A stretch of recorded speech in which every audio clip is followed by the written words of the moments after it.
Sehubungan dengan semakin berkembangnya berita di sosial media yang tidak benar tentang keadaan masa pandemi COVID-19, terkhusus kepada tenaga kesehatan, dan berdasarkan pada pasal 28 ayat 1 Undang-Undang Nomor 11 Tahun 2008 tentang informasi dan transaksi elektronik, Undang-Undang IT, yang menyatakan bahwa setiap orang dengan sengaja dan tanpa hak menyebarkan berita bohong dan menyesatkan yang akan mengakibatkan kerugian konsumen dalam transaksi elektronik. Jika ditemukan adanya indikasi pelanggaran terhadap pasal tersebut, maka mereka dapat dikenakan sanksi sesuai dengan pasal 45A ayat 1 Undang-Undang IT. Setiap orang yang dengan sengaja dan tanpa hak menyebarkan berita bohong dan menyesatkan yang mengakibatkan kerugian konsumen dalam transaksi elektronik sebagaimana dimaksud dalam pasal 28 ayat 1 dipidana dengan pidana penjara paling lama 6 tahun dan atau denda paling banyak 1 miliar. Dengan ini kami tenaga kesehatan menyatakan sikap sebagai berikut. 1. Bekerja berdasarkan sumpah profesi dan kode etik profesi masing-masing yang menjunjung tinggi nilai kemanusiaan, kejujuran, dan profesionalisme. 2.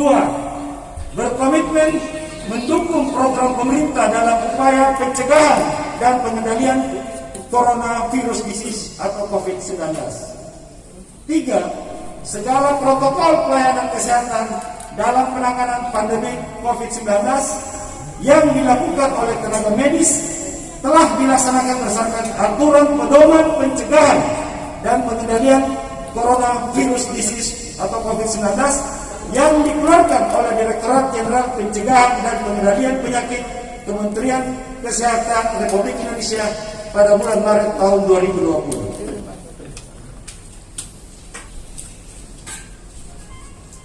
4. Keberatan dengan segala ujaran kebencian, fitnah, serta ancaman kepada tenaga kesehatan dalam bentuk apapun. 5. Keberatan dengan berita tidak benar di media sosial tentang adanya tuduhan kepada tenaga kesehatan yang menganggap bahwa pelayanan kesehatan di era pandemi COVID ini sebagai lahan bisnis. 6. Semua berita tidak benar tersebut merupakan tindakan kesewenang-wenangan terhadap tenaga kesehatan. 7. Mendesak kepada kepolisian daerah Sulawesi Selatan untuk menindak tegas dan memberikan sanksi hukum sesuai undang-undang yang berlaku kepada penyebar ujaran kebencian, fitnah, ancaman, dan berita tidak benar dalam bentuk apapun. 8.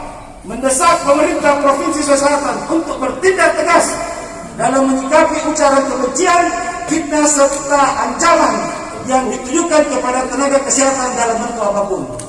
9. Mendesak pemerintah Sulawesi Selatan dengan secara aktif memberikan edukasi kepada masyarakat berdasarkan pedoman pencegahan dan pengendalian COVID-19 yang dikeluarkan oleh Direktorat Jenderal Pencegahan dan Pengendalian Kementerian Kesehatan Republik Indonesia. 10. Mendukung perjuangan seluruh tenaga kesehatan yang telah melaksanakan tugasnya dalam memberikan pelayanan kepada masyarakat. 11. Mendesak pemerintah, TNI, Polri menjamin keamanan tenaga kesehatan dalam menjalankan tugasnya baik di fasilitas pelayanan kesehatan maupun di luar fasilitas pelayanan kesehatan. 12. Mengharapkan kepada semua elemen masyarakat untuk bersama-sama bahu-membahu melawan COVID-19. Demikian yang dapat kami sampaikan.